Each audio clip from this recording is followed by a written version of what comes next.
Welcome to the GMU Cyber Resilience Center's AI Executive Order series. This is part of our ongoing deep dive into the White House's Executive Order on AI.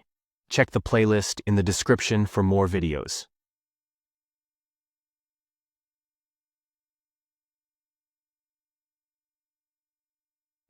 So with that, thank you all for joining, and I'd like to turn it over to Heather. Thank you, JP, and thank you for having me. I'm glad that we can take this time to talk about the executive order and AI. It seems, especially in my world right now, every day I see more advancements of the use of AI and how we do our business and our work, but also how we're looking at the roadmaps for 2025 and beyond as far as technology and digital transformation. And it's the White House executive order that really is the foundation for why we're here today.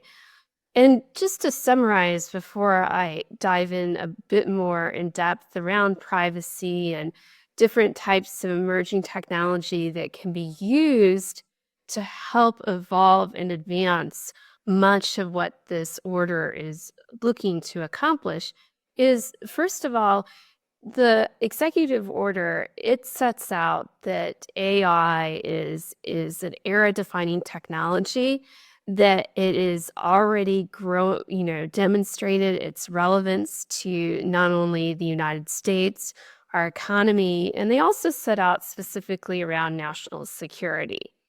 You'll see a theme continue throughout the executive order talking about safety, security, and trustworthiness.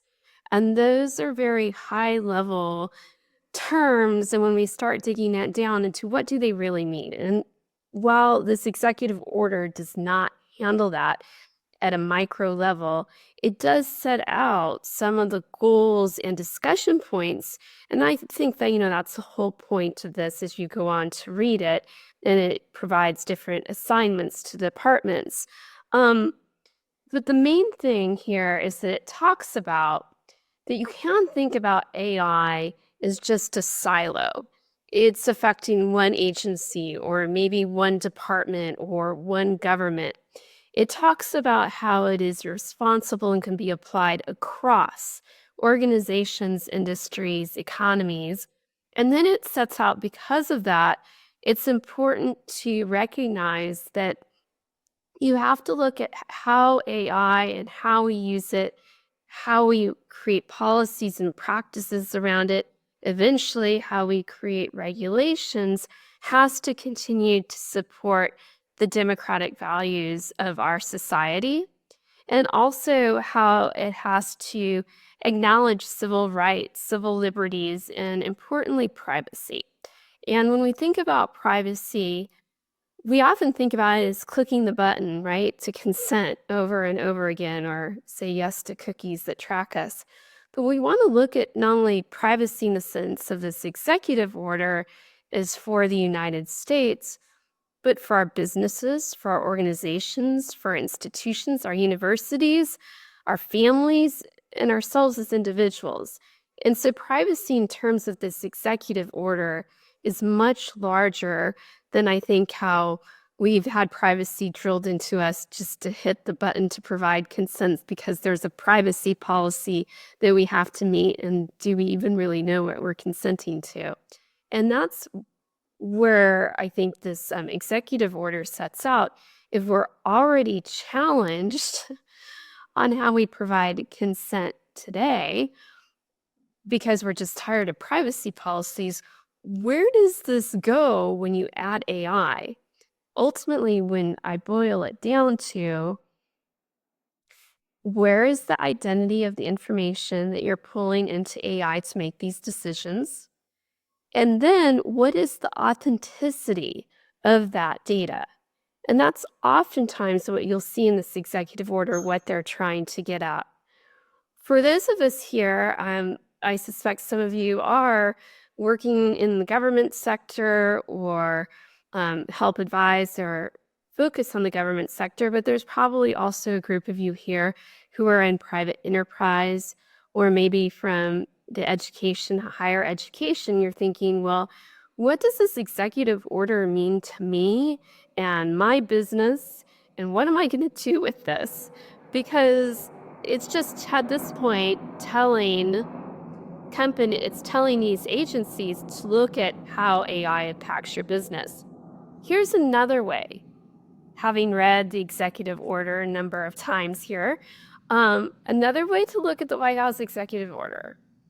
Pull it up and read it and think about it with your business in mind, with your university in mind, with your nonprofit or organization, because chances are, whether you realize it or not, you are already being impacted with AI.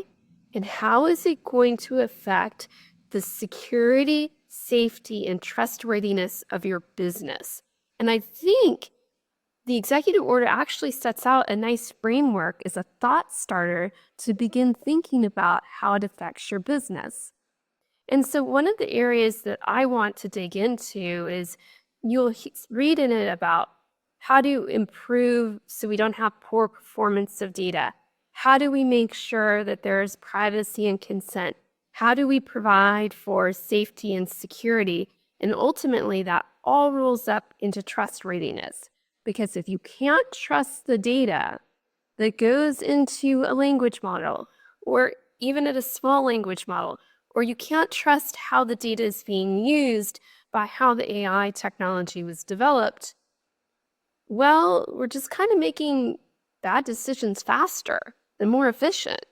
And so one of the challenges that we're looking at, especially in the world of decentralized technologies, is how can you start using some of these Web3 technologies to help enhance privacy and data authenticity in the world of AI? And the executive order is really an area that we can focus on to start thinking about that.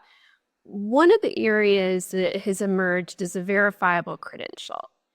And so when you think about AI, you really also have to turn your thinking about traditional data exchange models and architectures upside down and look at it with a different point of view. Or can you do the architecture differently? Just because we've had to have centralized servers or direct integrations or federated closed systems doesn't mean you always have to do that in order to accomplish our goals. And I would say AI, if anything, is upsetting our paradigm of Web 2 architectures. So one of the things that verifiable credentials has emerged is a way to contain data into, basically, you could think of it as a container, and ship that and share that data to other parties. And as a world of AI emerges where you have bots and chat bots and you have technologies and softwares of AI sitting everywhere across organizations, across departments, silos, you have to have a way that you can exchange the data without requiring direct integration, without requiring centralized databases, because especially in other regions of the world, you're seeing more and more regulation restricting how centralized databases can be used and what data those databases can hold. You see more regulation around consent. And so a verifiable credential is one area that is being used and looked at with AI in the sense of it's a container that you can put any kind of information. A lot of people are, who are aware of verifiable credentials tend to think of it as just a replacement for your driver's license or a physical ID card, but really you can put any type of data into a verifiable credential. The key is that when the credential is issued by the piece of software, often known as an issuer agent, that you actually know who packed the credential, who put the data in the credential, and how that information was obtained. It actually encrypts the credential and creates a public-private key pairing that allows for us to understand the integrity of the data and it hasn't been tampered with. Because of that encryption, you can't alter the container without breaking that. And it also allows for selective disclosure, meaning that the person who is sharing that information can choose what pieces of information and how they want to share that information with the receiving party or verifying party. Some people will say, well, if people can choose and I need something and they choose not to share it with me, well, that's not going to work. And exactly, then they don't get to receive the service. It's just like if you go to cross a border and you're not willing to share your passport in its entirety, the regulation is such you're not going to cross the border. So just because selective disclosure is available and someone chooses not to share that data with you, it just means they continue down the traditional path of how the decision would be made. But for those that are looking at how they can enhance privacy, how they can actually store less data that they just don't need, actually selective disclosure is extremely valuable. I often say, the world of data hoarding, of getting as much data as possible, I guess, to make yourself a super big target. So when they do compromise you, they can take as much as they want. And a lot of that data you didn't even need, now you're at risk for it. Actually, we are moving to the Marie Kondo. You only need the data in your house that you absolutely need to make your business decisions, and you only store the data that is required for your business continuity, for continuing to service that customer, and for regulatory reasons. And so we're starting to move into that world, and especially at the amount of data that will be created by AI, I think that's becoming especially important. A verifiable credential allows for a user to control the data. It allows for global interoperability because you have standards that are emerging around the world about protocols, around credential formats, around communication mechanisms.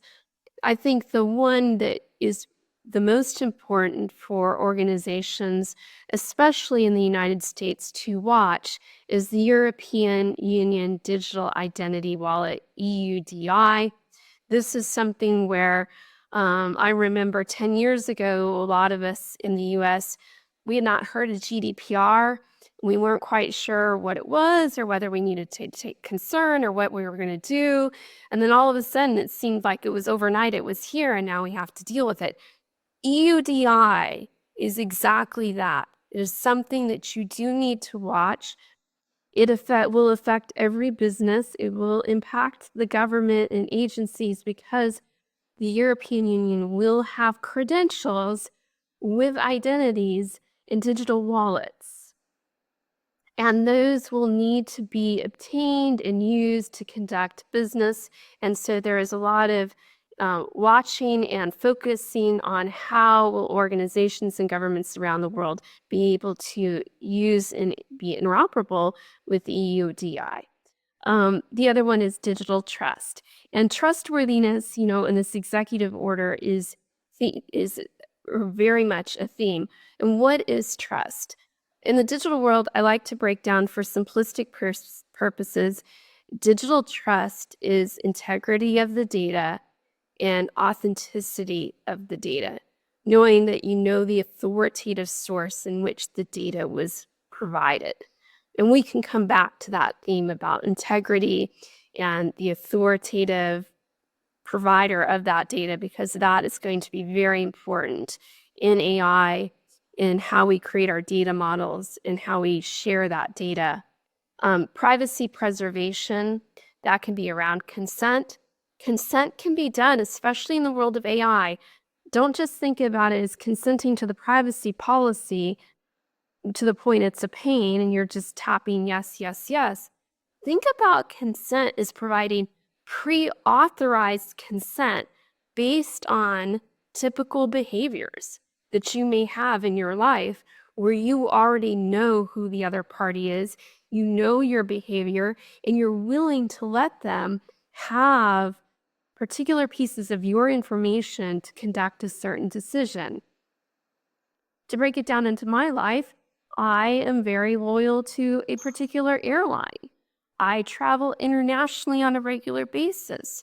I am willing for that airline to consistently obtain my passport or my digital travel credential to help facilitate my border crossing.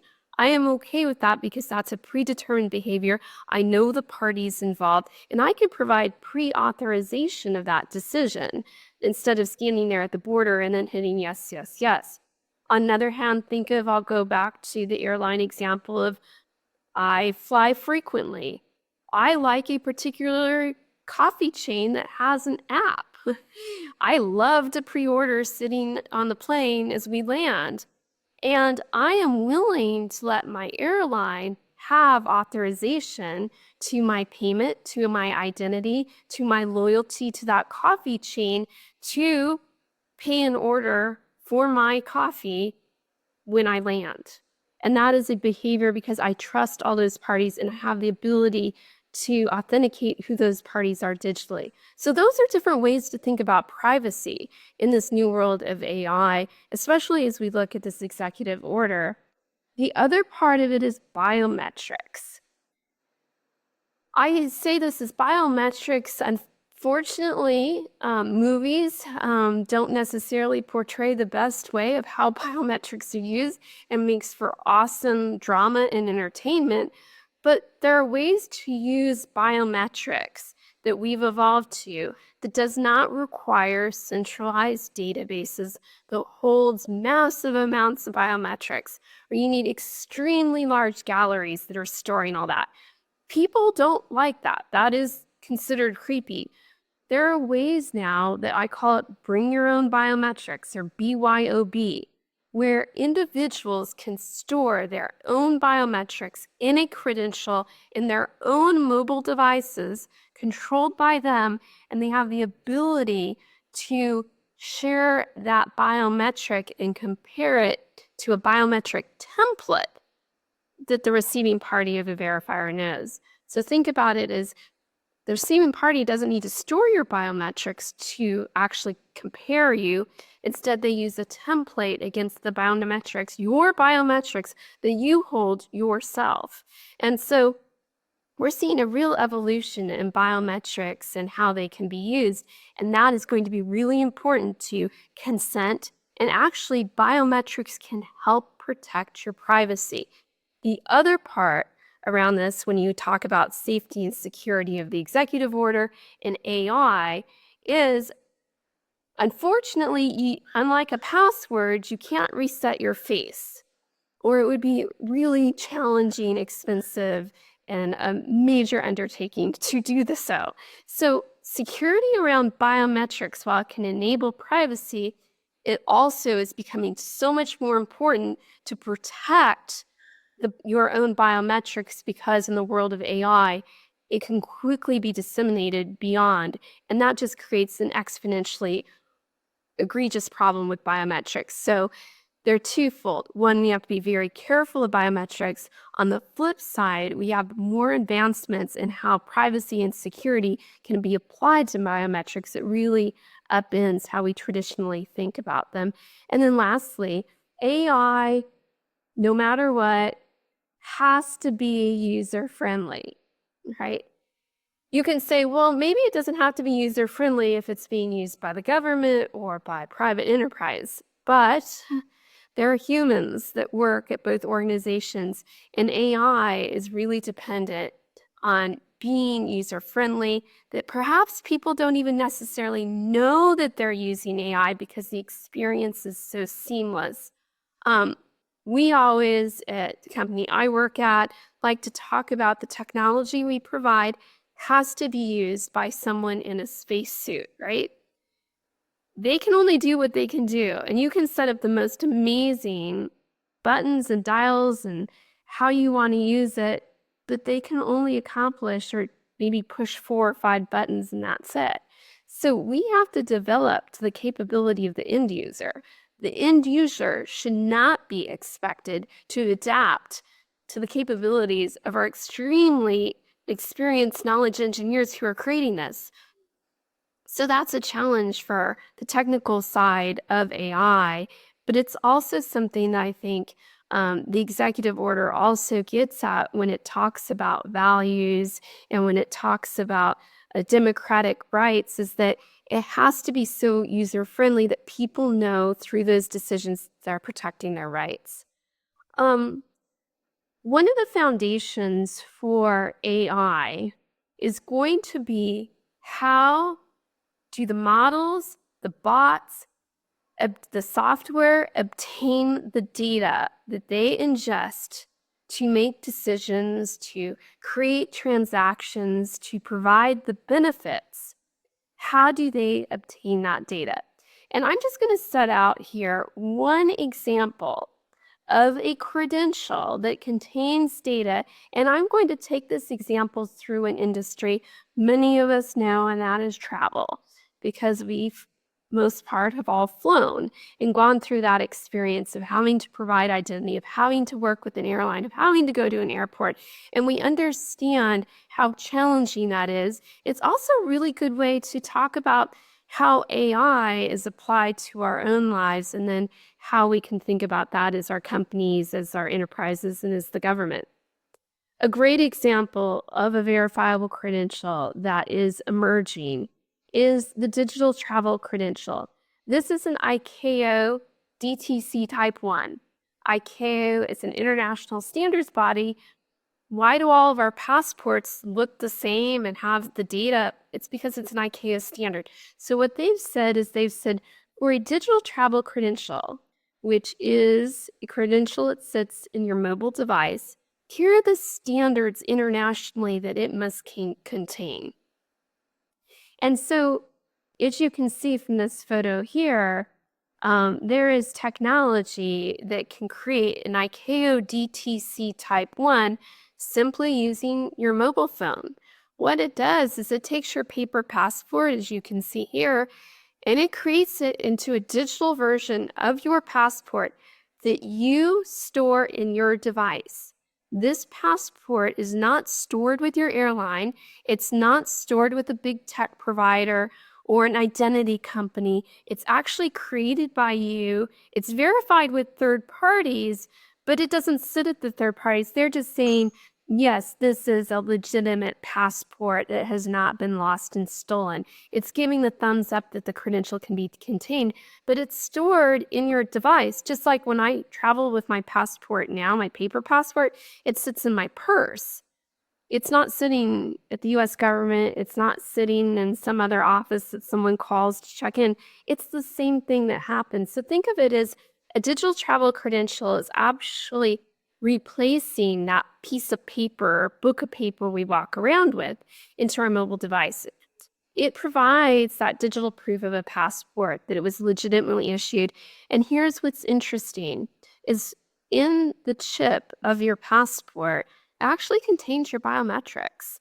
And what it was through the creation of that digital travel credential, we have the ability to compare the person who is holding the mobile device in which the DTC will sit is the same person that has the biometrics in the chip of the passport. And so it's binding the passport biometrics to the biometrics of the person holding the device. And so it's creating that digital travel credential in their device. Here's what's interesting. Those biometrics from your chip that match you get encrypted into a credential in your device. So you now have the ability, when I talked about BYOB, bring your own biometrics, you have the ability to bring your own biometrics, and you have the ability to directly consent and share with biometrics as you are required to, in this case, cross a border or go through a type of security checkpoint in an airport. And you can bind that, show your facial recognition, and have that compared to what you're actually carrying in your phone. And a digital travel credential also changes the paradigm of right now, when you arrive at the border, that's the first time you learn whether you're going to cross the border. Many of us don't have stress that we're going to cross the border, but there are portions that do. In the other case of travel, international travel, if you're rejected at border, the airline actually takes on liability for that rejection and having to send you back home. What a pre-authorization of a border means is that during the check-in process or even before, you'll be able to connect directly with with the arrival government, directly with the government, encrypted, mutually encrypted channel, and you're able to share your DTC for that government, which is presenting your passport, and they're able to check against their list and their decision-making criteria, and then decide whether you can cross the border before you even leave home. So if something isn't going to work out, or there's going to be friction or questions, they can let you know either we're going to need more information from you when you arrive. They're going to let you know, no, you should not be coming here. And you don't have to go through all the hassle, and the airline doesn't have to take on the liability. That's an example of a credential being fed into systems to enable AI. These credentials can also be used for hotel check-in, for gaining access to a lounge or bag check, or other points when you have to provide your identity. One of the reasons why I believe air travel is so exhausting, from the time you book your ticket to the time you get into your hotel room, you will have physically had to present your identity more than 11 times. And that is because every check we have to physically present our identity. A digital travel credential starts being fed into that digital system and allows for biometric consent at every checkpoint. Now let's take the DTC, that credential we just talked about, and let's push it into AI. Let's take it to that next level. And one of those areas is we're starting to see the emergence of chatbots with your airlines. The airline that I fly on has a chatbot, and it will help me do things like try to rebook a ticket, or if I need support for accessibility, I need information on rebooking my flight, I need to change a seat. The chatbot can help me. But here's what's happening with the chatbot. The chatbot's kind of dumb. The chatbot needs me to re-enter my name, my date of birth, and then, for insult to injury, because the chatbot should be able to make decisions and just know things, it asks me for my PNR ticket number. But in order to get that, I have to toggle out a chatbot to go find it. No one remembers their PNR ticket number off of their memory. But why are these artificial intelligence, these chatbots, this next level of AI asking us to do and enter all this information that we say, but you're the bot, you're the AI, you should know this? And they're like, no, I don't. It's because they don't have access to the data in an easy way. And when I do put in my name, or I do put in my birth date, or I try to guess my PNR, I'm putting in bad data. So guess what? It's either getting fraudulent data, it's getting bad data, and it doesn't even know where I got this data from. So now we've got a situation of an AI that's supposed to be smart actually being really dumb.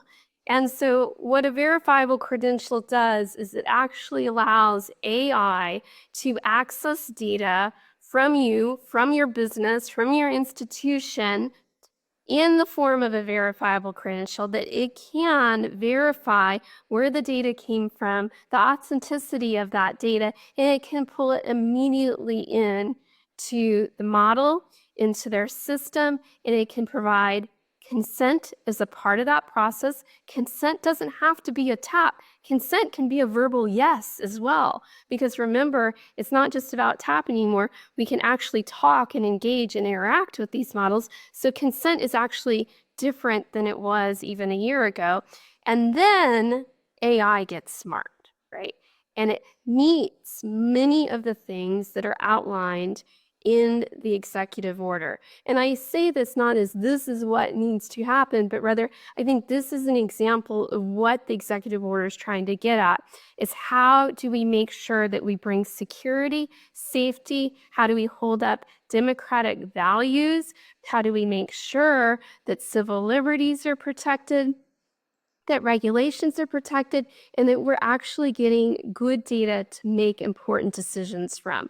And this is a discussion that we're constantly going to have to go through, not only in government and for the United States government, but every single one of our businesses.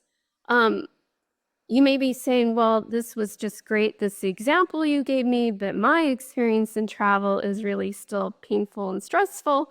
And I want to say there is work in this industry already going on. For instance, if you travel to Aruba, winter break's coming up, and it's always 80 degrees, so you may want to go check this out. But they actually use a digital travel credential for select passengers right now to cross the border, where they allow their travelers to create a DTC from home before they even leave for the airport for Aruba.